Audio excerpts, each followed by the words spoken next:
reproduit ce que l'on aime, disait le peintre Ferdinand Hodler. Lui n'a cessé de représenter les paysages de sa Suisse natale, ses sommets ou ses lacs de montagne.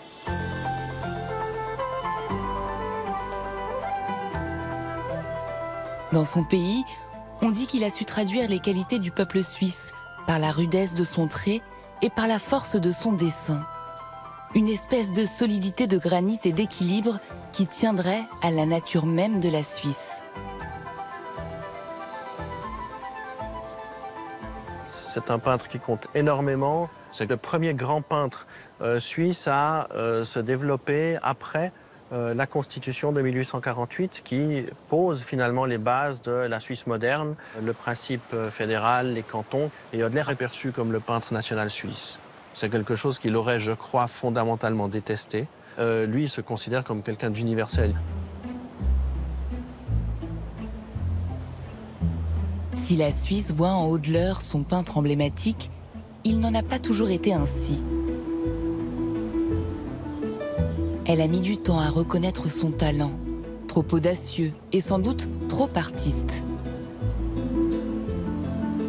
Car au tournant du XXe siècle, le jeune État fédéral attend de l'art qu'il célèbre l'identité nationale. Or, la préoccupation de Hodler est tout autre.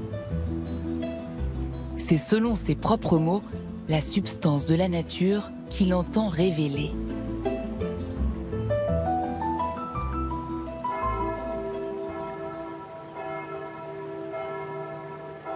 L'œuvre picturale de Ferdinand Hodler s'ébauche au commencement avec des paysages. Ceux d'une Suisse d'Épinal que l'on produisait en série dans un atelier de Thun, dans l'Oberland bernois. Hodler y entre comme apprenti en 1868 à l'âge de 15 ans, alors qu'il est orphelin. Ses parents sont morts de tuberculose, la maladie des pauvres. Il doit gagner sa vie. Les premières peintures de Hodler sont en fait l'équivalent de cartes postales. C'est des images qui sont très pittoresques. C'est souvent un chalet avec quelqu'un en costume typique, c'est des vues de château, c'est des choses extrêmement sages et vraiment aguicheuses pour le touriste.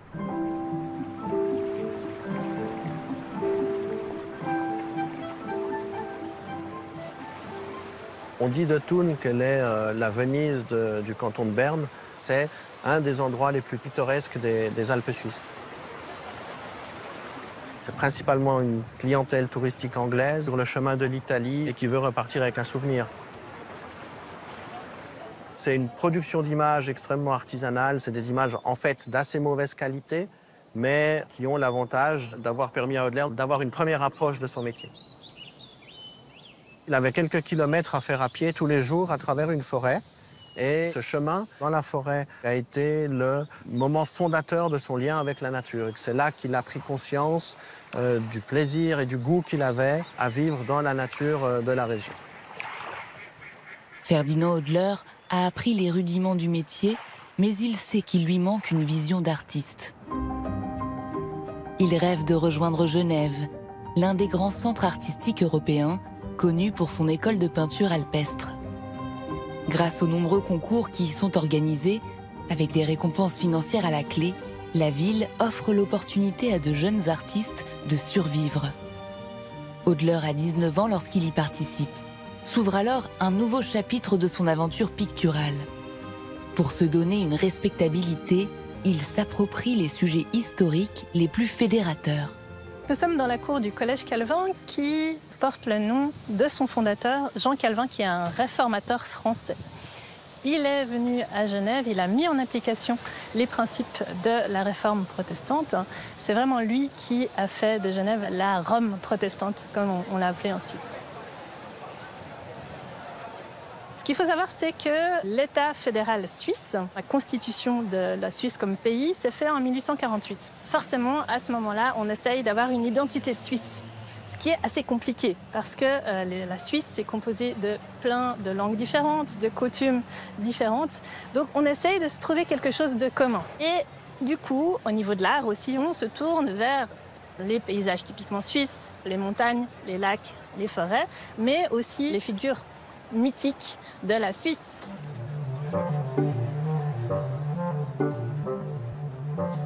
Dans ces sujets imposés, il a choisi de représenter Calvin, donc le réformateur, le créateur de cet endroit, qui est au centre. C'est le seul personnage qui soit de face.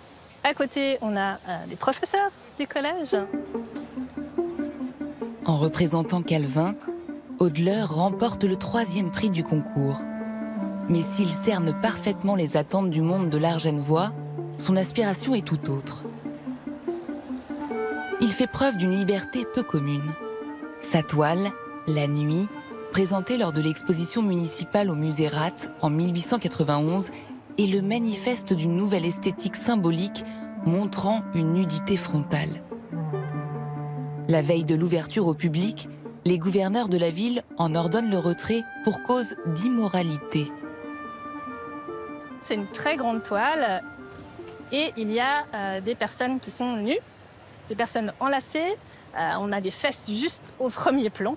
Et au milieu, il y a cet homme qui se débat avec une figure qui est toute de noir revêtue, qui représente la mort. Et là, Hodler, il peint ces nus de manière très réaliste. On a des corps qui sont un peu macabres, on a du vert dedans. Donc c'est très réaliste aussi parce que ce sont des vrais personnages. Il est présent dans sa toile. C'est celui qui se bat avec la mort. Mais aussi ce qui a posé problème, c'est qu'il a représenté sa femme et sa maîtresse, l'une à côté de l'autre. Ce genre de choses, ça choque vraiment le public de l'époque. Genève, c'est une capitale des arts, mais c'est pas Paris non plus. L'avant-garde est beaucoup moins présente. Donc ça a fait un très gros scandale, mais il en a profité. Il a pris sa toile, il est allé au bâtiment électoral qui était pas loin, il a fait payer 1 franc l'entrée, qui est beaucoup pour l'époque. Les gens se sont précipités. Et avec les 1000 francs qu'il a gagnés, il est allé à Paris pour présenter sa toile. C'est vraiment le début de la célébrité pour lui.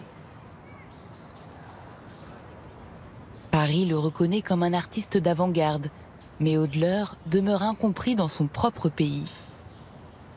En 1896, alors que Genève accueille l'exposition nationale suisse, Hodler remporte un nouveau concours pour la décoration du pavillon des Beaux-Arts, érigé sur la plaine de Plainpalais.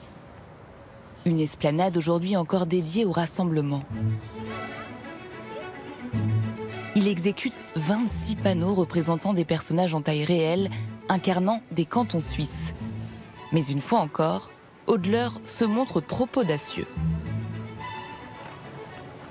L'idée de cette exposition-là, c'était de montrer un art suisse, de faire vibrer la fibre patriotique, d'avoir une identité nationale qui était toujours compliquée à construire. Donc là, ces personnages qui étaient certes des vignerons, des paysans, donc des figures qui pouvaient rassembler les Suisses, ils étaient vieux, ils travaillaient par l'effort, ils se tenaient le dos, ça allait vraiment pas. Et d'ailleurs, certains de ces panneaux ont été arrachés juste avant l'exposition. Ça dérangeait les gens d'avoir ces représentants de la Suisse qui étaient aussi peu idéalisés par Hodler.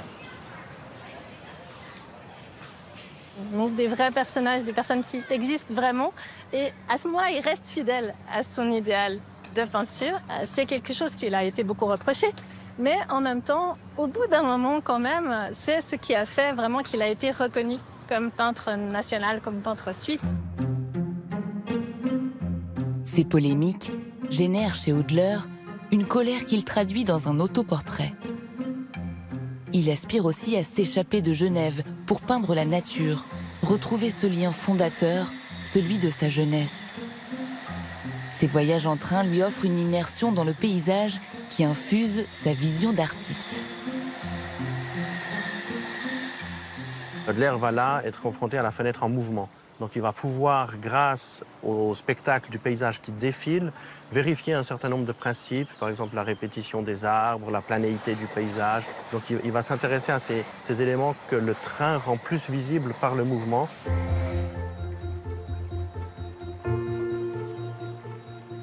En fait, il a une vision qu'il appelle lui planétaire, c'est-à-dire très horizontale, continue, d'un paysage qui défile, mais en même temps, il a conscience qu'il est face à un fragment de ce paysage.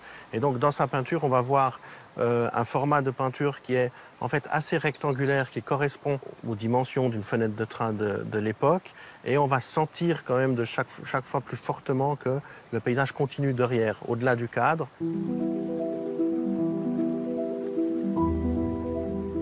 Quand il peint, il va systématiquement effacer les traces du progrès, en quelque sorte. Il va, par exemple, lorsqu'il peint vers une gare, enlever la gare. Il y a des endroits dans la région ici où il peint en hauteur, où on sait que devant lui, il avait en fait un hôtel. Il existe la peinture, l'hôtel a disparu. Ce qui l'intéresse fondamentalement, c'est d'observer la nature et la loi générale qui la structure.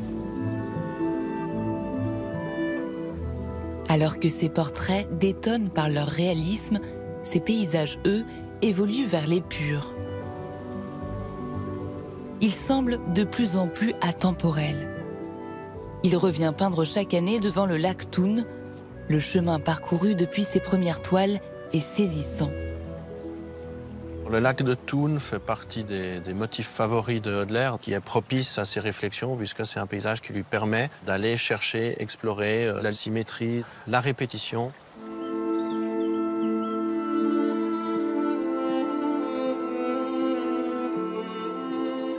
Tous les détails tombent, il n'y a plus un souci du réalisme autre que celui de la ligne d'horizon, et il s'intéresse vraiment aux phénomènes d'ordre dans la nature. Donc il va en quelque sorte mettre de l'ordre dans son tableau. Lorsqu'il y a un premier plan, c'est une petite bande de terre tout en bas qui nous permet à nous d'entrer dans son tableau. Et puis après, c'est vraiment la symétrie des montagnes, la répétition des vaguelettes qui donnent la profondeur au tableau. Il va accorder de moins en moins d'importance au dessin et de plus en plus d'importance à la couleur. Donc c'est des paysages qui vont devenir plus expressifs, plus abstraits, avec des grands aplats colorés, des audaces qui ne se seraient jamais permis auparavant.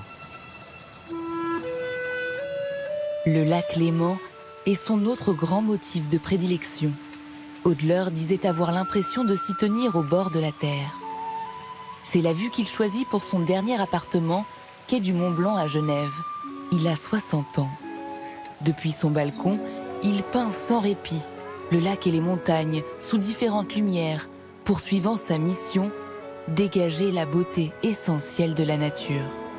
Une de ses grandes contributions à la peinture du paysage, c'est les 17 dernières peintures réalisées dans les 6 derniers mois de sa vie, que moi j'aime bien appeler son testament esthétique. Et en fait, ces 17 derniers paysages peuvent un peu être considérés comme 17 autoportraits, rejoignant cette unité qu'il a cherché à exprimer toute sa vie durant.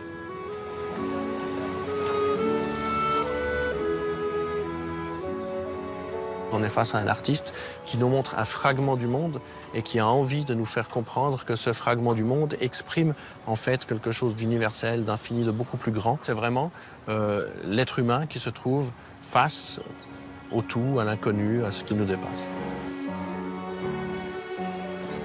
En un cadre, il a fait tenir l'énormité de la montagne, pouvait-on lire dans le journal de Genève en 1918, 4 jours après sa mort. Comme il nous fait mieux aimer et mieux voir la terre de beauté où il nous est donné de vivre. Preuve que la Suisse a fini par reconnaître son génie.